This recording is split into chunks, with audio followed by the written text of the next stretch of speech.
Welcome everybody to this week's episode of Breaking the Huddle. We're calling it Championship Chase because it is indeed go time for the county teams. 3 of them in action at regions this week. We knew we were going to lose one if we got to the semifinal round because Scott County and Great Crossing were on a collision course. We could have used that as the title for this week as well. They both had to get through a girls' quarterfinal game, Scott County at home, which they breezed to a win over Tate's Creek. It wasn't a breeze early, but after they got over the early jitters and maybe some of the adapting to the way fouls are called in the tournament by different officials from a different region, they rolled to the win and moved on to the semifinals once again. That was their 10th consecutive win in the regional tournament, as they are that was their 7th consecutive. It's the boys, we'll get to them later, that have 10 straight. They are the 2-time defending regional champions, are the Scott County girls.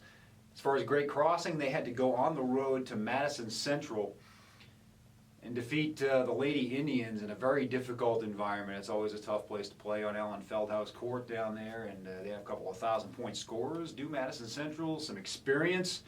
It was no object for Great Crossing as they went in there and did what they do. Ran the floor, forced turnovers, and picked up a huge win, their first region win in school history, of course, since this is year 1. And that set up Wednesday night, which was a battle at EKU, and it was a battle. You look at the first 2 games this year, Scott County won with relative ease. They put up 100 points and Morgan DeFore's record 54 in the first game, and then after getting down 7-0 early, they rolled to a 22-point win at Great Crossing just a couple of weeks ago. Got a little more difficult this time, a lot more difficult, as Great Crossing jumped out to a 16-8 lead. Scott County roared back to go ahead by only 1 point at the half.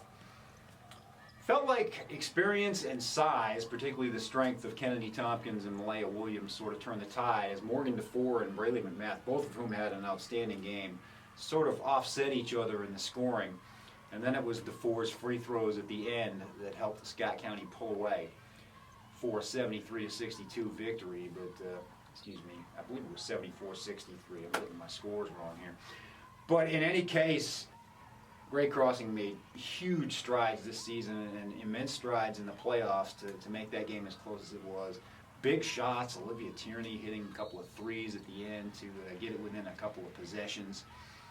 And they'll have everybody back, led by Braley McMath. Presumably the whole team, the whole roster will return in 2021. So great things ahead for Coach Glenn Wilson and the Lady Warhawks. But for Coach Helton, Steve Helton and the Lady Cards, they are going for title number 3 in a row on Friday night, 7 p.m. at McBrayer Arena at EKU, as they will go up against Franklin County. 2 teams, 2 programs that haven't had it as easy as people thought, even behind the scenes, maybe especially behind the scenes. But on the court, they have dominated the region. They've been the clear 1-2 all year, and they will go at it for the right to play at Rope Arena next week in the KHSAA Sweet 16. We're looking forward to that game. It's the game we've all been talking about since November, really, and they've both made it. So kudos to Scott County, and a great season for Great Crossing. Now on the boys' side, SC kind of built some momentum going into the tournament, but had to go into Frankfort and beat the team that knocked off Great Crossing and Franklin County as a 4 seed to win the district championship over there. Tough gym, old rustic gym, loud crowd, just a lot of things that could have played against Scott County, but they jumped out to a big lead early, and I think that was the key, as Frankfort made several runs during the game. But Taryn Hamilton was big early, McCaleb Coffey was big late. All 5 starters in double figures as Aaron Leake, Elias Richardson both hit some huge shots, as did Chase Grigsby. And the Cards come away with the win by 12, and they hang on, pull away, and now they set up a battle with Tate's Creek. Kind of a crossroads game because, of course, Scott County is the 3-time defending champion of the 11th region. Tate's Creek really hasn't been here in a while. They'll be playing on Thursday night. As of this recording, that game is still in the future. But if Scott County can get past it, very athletic, very hard-nosed team are the Commodores. They would play on Saturday night, actually afternoon at 5 p.m. On the other side of the bracket, Lexington Catholic and Frederick Douglass, 2 teams that have beaten Scott County now 4 of the 5 times they've played, if you combine it, so it's going to be a tough battle. But I think a lot of us would love to see that Douglass-Scott County game one more time, round 5, as it's been such a series this year, an epic series, if you will. Great run for SC. A lot of people didn't expect it at midseason. We'll see where it leads them this week and hopefully 2 weeks down the road at Rupp Arena, but a long way to go before that.